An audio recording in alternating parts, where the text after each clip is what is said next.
Episode की शुरुआत में एक आदमी अपार्टमेंट से बाहर निकल कर आता है और उसके पीछे होमिन भी आती है, जो काफी परेशान लग रही थी। वो उस आदमी के हाथ पर लगी चोट पर अपना रुमाल लगाती है और उसके चेहरे की तरफ देखती है, जो हमें नहीं दिखाया जाता। होमिन की आंखों में काफी दर्द भरा था। कहानी प्रेजेंट में आती है और कोटे स्यूप मिस्टर चेमिन के साथ होता है, जो कोमो फंड का ओनर था। चेमिन बताता है कि उसे नंबर 1 पर रहना पसंद है, इसलिए उसने कोरिया की number 1 law firm Lee and CO को हायर किया है। कोटे सोप कहता है हमारी लॉ फर्म भी टॉप 5 में आती है। तो चेमिन बताता है कि वो यूलिम के फाउंडर मिस्टर कोका सानमन है, इसलिए इस बार एक मौका यूलिम को देना चाहता है। ये सुनकर कोटे सोप कहता है आपका शुक्रिया सर, हम जी जान लगा देंगे। चेमिन कहता है पर उसकी एक कंडीशन है, क्योंकि ये उसका जाते मामला है तो वो चाहता है कि केस को सिर्फ पर्सनल लिटिगेशन लॉयर अटॉर्नी यून ही संभाले। ये सुनकर कोटे सोप हैरान होते हुए कहता है पर हमारे पास उससे भी बढ़िया लॉयर 2 यून है। वैसे भी अटॉर्नी यून का ट्रैक रिकॉर्ड इतना अच्छा नहीं है। चेमिन कहता है मेरी जानकारी के मुताबिक उनका केस विन रेट काफी अच्छा है, तो अगर अटॉर्नी यून मेरा ये केस लेते हैं तो कोमो फंड की स्मार्ट कंपनीज का इन्वेस्टमेंट यूलिम में लगाऊंगा, ना कि लीएनसीओ में। उसके जाते ही 2 यून कहता है पर हमारे कहने पर यून केस क्यों लेगा। कोटे सोप कुछ देर सोचने के बाद कहता है मेरे पास एक आइडिया है। अगर किम, जो कि मेरे डेड के राइट एंड है, वो खुद ये केस अटॉर्नी यून को दे तो शायद वो उसकी बात नहीं टालेगा। आगे यून मीटिंग रूम में जाता है, जहां मिस्टर किम उसे बताते हैं कि हमारे लिए कोटे सोप कोमो फंड का एक केस लेकर आया है। कोटे सोप कहता है लाया नहीं हूं, लेकर आने वाला हूं। केस हमें तभी मिलेगा जब हमारे अटॉर्नी यून हमारी मदद के लिए राजी हो जाएंगे। तभी मिस्टर चेमे अपना कार्ड देते हुए वॉल पढ़ता है कि आपके बारे में पोस्ट सुना है, और मिस्टर किम बताते हैं कि ये कोमो फंड के ओनर मिस्टर चेमे है, जो हमारे पास अपना पर्सनल केस लेकर आए हैं।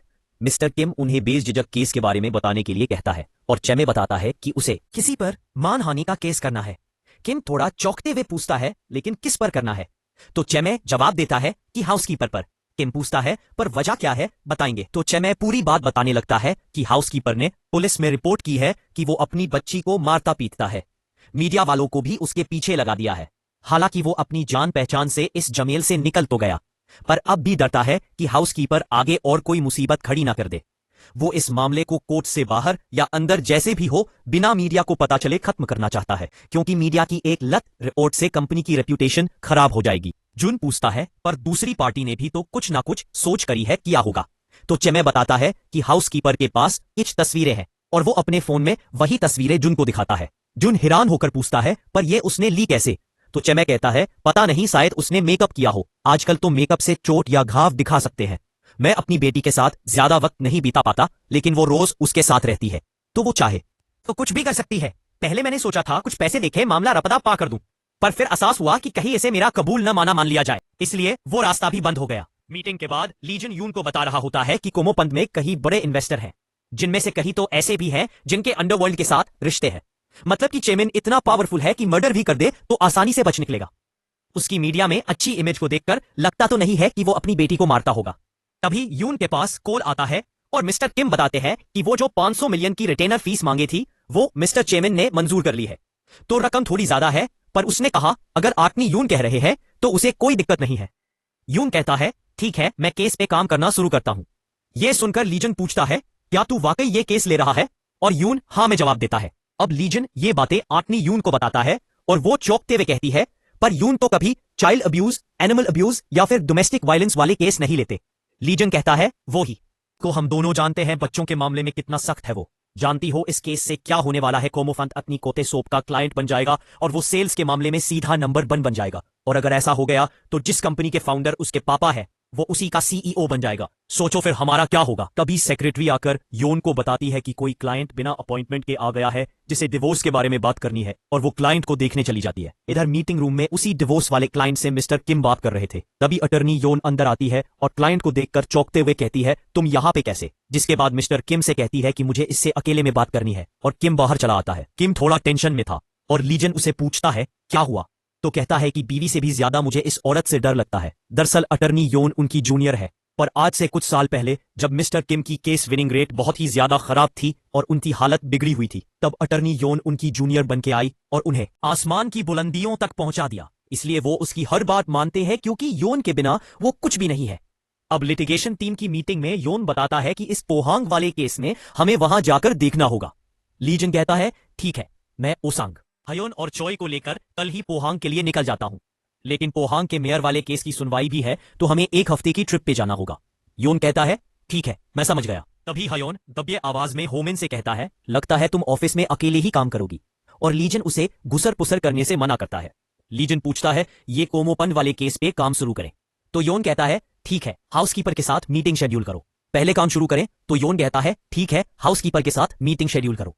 आगे होमिन अपना काम कर रही होती और लीजन आकर उसे बताता है कि ये मिस्टर चेमन की हाउसकीपर का नंबर और पता है। अभी वो फोन नहीं उठा रही और मुझे 2 बजे कोर्ट जाना है, तो तुम जाकर उससे बात करो और पता करने की कोशिश करो कि वो चाहती क्या है।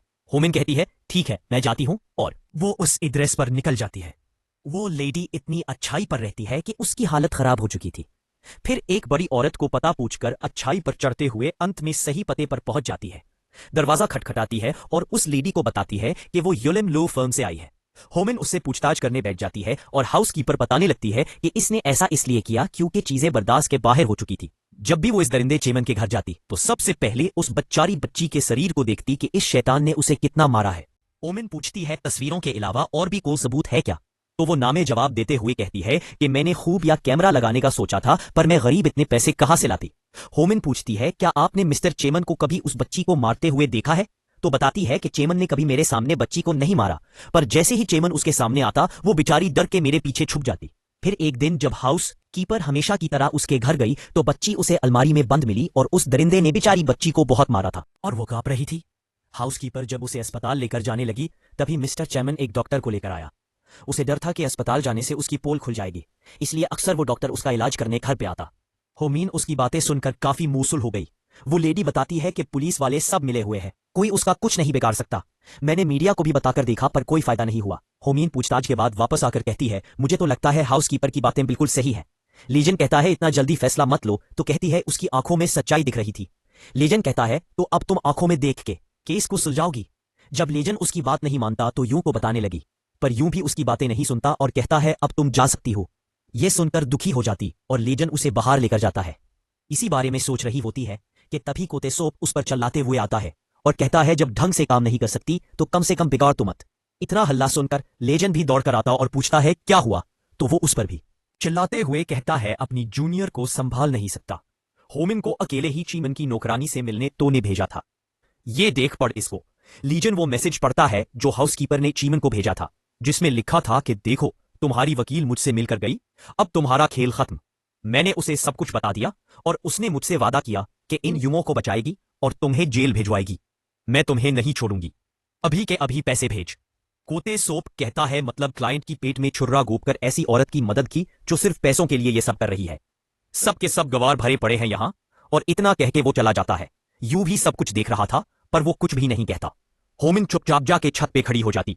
वो काफी दुखी थी। तभी लीजन आकर कहता है, क्या हो गया मिस इमोशनल, इतनी सी बात पर घबरा गई? मुझे लगता है हाउसकीपर ने चीमन का वॉलेट चोरी किया और उसके बाद उसकी महंगी घड़ियां भी बेच दी। फिर भी चीमन ने उसे माफ कर दिया क्योंकि उसने उसकी बेटी का बहुत अच्छे से ख्याल रखा था। और आखिर में वो चीमन की तिजोरी तक पहुंच गई। उसने अपनी सारी हदें पार कर दी। उसने उन्हें धमकी दी कि वो अपनी बेटी को मारते रहे। लीजन उसे कुछ डॉक्यूमेंट्स दिखाते हुए बताता है कि उसने हाउसकीपर का क्रिमिनल रिकॉर्ड चेक किया है। उसे धोखाधड़ी और चोरी की आदत है। तभी होमीन को भी याद आता है कि वहां से निकलते समय इस लेडी ने पूछा था कि कहीं चेमन इस मामले से दिवालिया तो नहीं हो जाएगा, क्योंकि उसे इससे कुछ पैसे लेने बाकी है। अब जाकर होमीन को समझ आता है कि उस लेडी ने उसको बातली में उतारा था। शाम को वो हिम्मत करके जोन के ऑफिस में जाती है और कहती है, मैंने हाउसकीपर का क्रिमिनल रिकॉर्ड देख लिया है, मुझे माफ कर दीजिए, मैं कुछ ज्यादा ही इमोशनल हो गई, आइंदा ऐसी गलती नहीं होगी। सर जोन कहता है, कोई बात नहीं, पर चलो माना हाउसकीपर ने पहले धोखाधड़ी और चोरी की है, पर इसका मतलब ये नहीं कि मिस्टर चेमन ने अपनी बेटी के साथ मारपीट नहीं की। अगर कोई बुरा दिखता है तो उसके इरादे नेक भी हो सकते हैं। दूसरी तरफ जो आदमी बाहर से नेक दिखता है वो भी तो बुरा हो सकता है। ये सुन कर होमिन कहती है, जी मैं समझ गई, और यहां से निकल जाती। रात में यून मिस्टर चीमन के घर जाता है और माफी मांगता है कि हमारे जूनियर्स ने ठीक से काम नहीं किया। चीमन कहता है, कोई बात नहीं, मुझे आप पर पूरा भरोसा है कि आप संभाल लेंगे। यून कहता है, मुझे खाली आताना अजीब लगा तो बच्ची के लिए गिफ्ट लेकर आया हूं। गिफ्ट देखकर चीमन अपनी डॉटर को बुलवाता है। जैसे ही वो आती है चीमन को देखते ही नई हाउसकीपर के पीछे छुप जाती है। ये देखकर चीमन बताता है वो थोड़ी शर्मीली है और अपनी डॉटर से कहता है, बेटा पापा के दोस्त को हेलो कहो। जैसे ही वो हेलो कहती है यून के चेहरे पर मुस्कान आ जाती है। वो जल्दी से उसकी तरफ जाके उसके सर पर हाथ रखने की कोशिश करता है पर बच्ची डर जाती है। ये देखते ही यून का दिल टूट जाता है। वो बच्ची से कहता है, देखो मैं तुम्हारे लिए क्या लेकर आया हूं। बच्ची गिफ्ट को ले लेती है और चीमन चलाता है। गिफ्ट लेने के बाद थैंक यू भी बोला जाता है। ये सुनकर बच्ची फिर से डर जाती है और यून का शुक्रिया करती है। अब हाउसकीपर बच्ची को वापस उसके रूम की तरफ ले जाती है। इसके जाते ही यून पूछता है, वैसे उसकी माँ कहाँ है? तो चेयरमैन बताता है कि वो इसके बारे में बात नहीं